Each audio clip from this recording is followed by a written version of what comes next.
प्रतिशत हम लोग होने के बावजूद 15% लोग हजारों साल से शासन कर रहा है। और आज भी अगर हम लोग नहीं बदले तो आज भी वहाँ पे शासन करेगा।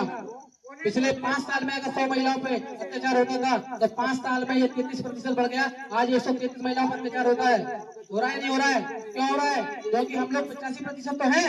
रोज चिल्ला रहे हैं अलग अलग मंचों से, हम लोग 85% है। कोई किसी मन से चिल्ला रहा है, कोई किसी मन से चिल्ला रहा है, कोई गाँव में चिल्ला रहा है, कोई शहर में चिल्ला रहा है, कोई किसी आंदोलन में चिल्ला रहा है, कोई कहीं खड़ा होकर चिल्ला रहा है। सब चिल्ला रहे हैं हम 85% है, 15% है।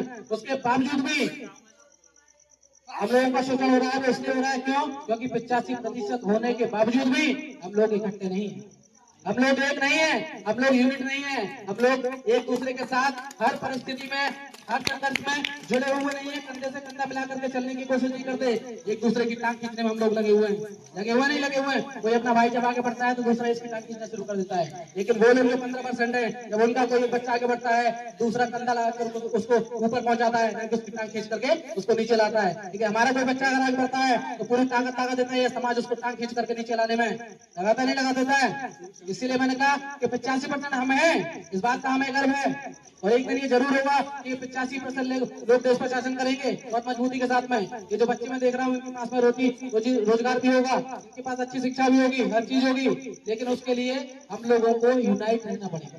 बहुत सारे लोग आपको गुमराह करने आएंगे। अभी चुनावों के समय खूब आते हैं। कोई कहेगा आरक्षण बचा लेंगे भैया तुम्हारा, वोट दे दीजिए। कोई कहेगा संविधान बचा लेंगे, वोट दे दीजिएगा, कहते हैं। कोई कहेगा साड़ी देंगे महिलाओं को, कोई सिलेंडर बांट रहा है, दे रहा है, कोई स्कूटी तक पहुंच गया है। तो कर रहे नहीं कर रहे हैं?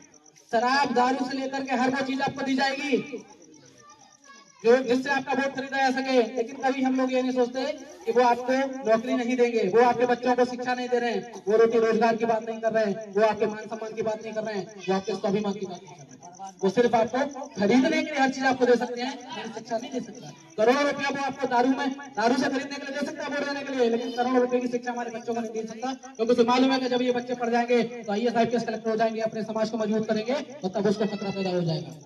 होगा कि नहीं होगा? इसलिए वो क्या करता है, आपको वो खरीदता है। हम लोग क्या करते हैं, बिकते हैं। साहब काशीराम ने कहा कि अपने वोट की कीमत अपने बहन बेटियों की इज्जत से ज्यादा समझनी चाहिए। क्योंकि अगर आपने वोट संभाल लिया तो माँ बहन बेटियों की इज्जत संभाल लिया आपने। अगर आपने गलत जगह वोट डाल दिया तो आप समझिए कि 5 साल तक आपकी माँ बहन बेटियों के साथ, युवाओं के साथ, बच्चों के साथ, बुजुर्गों के साथ इस तरीके का शोषण होगा कि हम लोग बर्दाश्त नहीं कर पाएंगे। और ये पिछले 10 साल से 12 साल से जो शोषण बढ़ गया उसको रेगुलर हम लोग देख रहे हैं, लगातार हम लोग देख रहे हैं। अब स्थिति ये हो गई है कि हमारे सर पे लोग पेशाब कर दे रहे हैं। अब स्थिति ये हो गई है कि कोई बच्चा अगर अच्छी गाड़ी खरीद ले और ऊंची जाति के घर के आगे से निकल जाए, गोली मार दी जा रही है। अब स्थिति ये हो गई है